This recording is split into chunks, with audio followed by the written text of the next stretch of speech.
Welcome to my YouTube channel. ఈరోజు మనము గోంగూర చట్నీ, గోంగూర పచ్చడి ఎలా చేయాలో చూసేద్దాము. ముందుగా 50 గ్రాములు నువ్వులను తీసుకొని దాన్ని చిటపటలాడేలా వేయించుకున్న తర్వాత ఒక తట్టలో తీసుకొని తర్వాత నూనె అంటే ఆయిల్ వేసేసుకొని అందులో కారం మీ కారానికి సరిపడా ఎండుమిరకాయలు వేసుకొని బాగా వేయింపుకొని మళ్ళీ తట్టలో తీసి పెట్టుకోవాలి.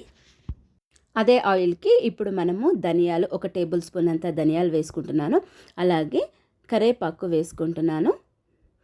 2 బాగా వేపాక దీన్ని మనము మళ్ళీ తట్టలో తీసేసుకొని అందులోనే ఇంకొంచెం ఆయిల్ వేసుకొని గోంగూర వేసుకొని గోంగూరని బాగా నూనెలో మగ్గించుకోవాలి. మెత్తగా మగ్గిన తర్వాత దాన్ని కూడా మనం ఒక తట్టలోకి తీసేసుకొని ఇప్పుడు దాన్ని మిక్సీకి వేసేసుకుందాం. మిక్సీ లేదా రోల్ ఉంటే రోల్లో రుబ్బేసుకుంటే చాలా టేస్ట్గా ఉంటుంది.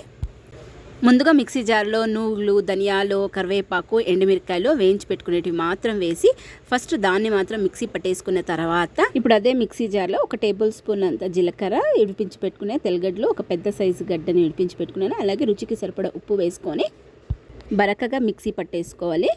ఇంగ్రీడియంట్స్ ఏమనేది నేను డిస్క్రిప్షన్లో కూడా ఇస్తాను, చెక్ చేయండి. అలాగే మా తెలుగు కొంచెం డిఫరెంట్గా ఉంటుంది. ఇప్పుడు ఇందులోనే మగ్గించి పెట్టుకునే గోంగూర వేసేసి మిక్సీ పట్టేసుకోవాలి. అది మిక్సీని పట్టిన తర్వాత పెద్ద సైజు 2 ఎర్రగడ్డలు కట్ చేసుకున్న వేసుకొని ఊరికే ఒక చుట్టు అంతే బరకగా గ్రైండ్ చేసుకుని అక్కడక్కడ ఒక ఎర్రగడ్డ పంట కింద తగులుతూ ఉంటే గోంగూర పచ్చడి టేస్ట్ ఇంకా సూపర్గా ఉంటుంది. గోంగూర పచ్చడి అయితే చాలా టేస్ట్గా సూపర్గా ఉంది. మా వీడియో మీకు నచ్చినట్లయితే లైక్ చేయండి, షేర్ చేయండి, సబ్స్క్రైబ్ చేయండి. Thank you for watching guys. By by.